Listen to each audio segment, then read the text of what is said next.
How did I get started in the restaurant business? Oh my God, that's been 52 years ago. I got included in working for a group of fashion designers in New York City. And one of them was French. And because I was in New York City, I couldn't afford to eat. So I would cook at home and bring all the leftovers into the office. And the Frenchman said to me, "Oh, you're a much better cook than you'll ever be in the fashion world." And so he sponsored me into Le Cordon Bleu.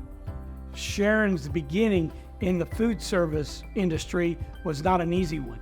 And she was a female in a European country in a chef school with all males.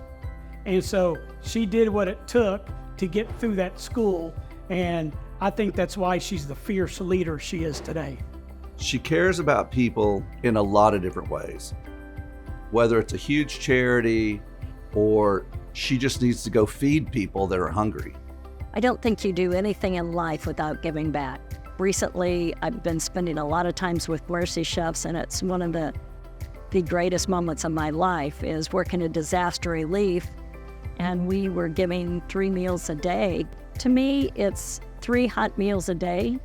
When you're worried about losing everything, that you can have a hot meal, you can stay on site, try to take care of your belongings or salvage as much as you can, and know that somebody cares about you. I've never met someone else in the industry like Sharon.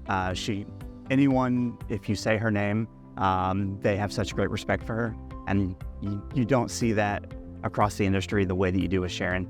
We've spent a lot of time in the last 10 or 12 years where I actually financially invest in some up-and-coming chefs and partner with them, get their restaurants up and coming and going the way they need to be, and then just support them in every way possible.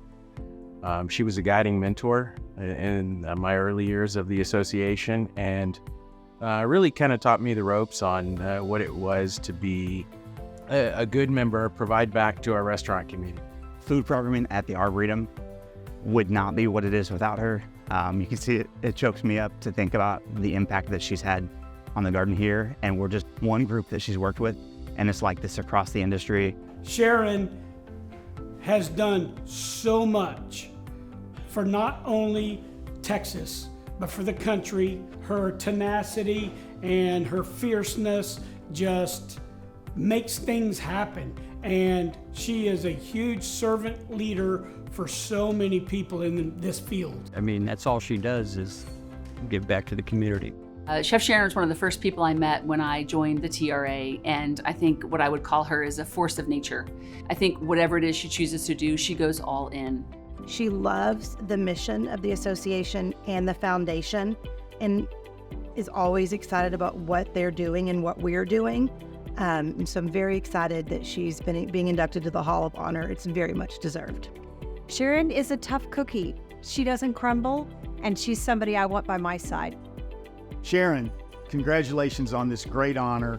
Working with you in the foundation the first few years, and certainly through the pandemic, was an incredible experience. Helping those restaurateurs to keep their doors open, launching the Restaurant Relief Fund, and having the board's support under your leadership during that period of time. Restaurants across the state owe a debt of gratitude to you and your leadership. Being inducted into the Hall of Honor of the Texas Restaurant Association is the culmination of the incredible work you've done. Congratulations, Sharon. We're so excited for you to be inducted into the Hall of Honor.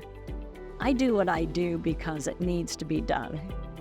And just to get an award like this is icing on the cake. I'm so honored, I'm so humble, and thank you.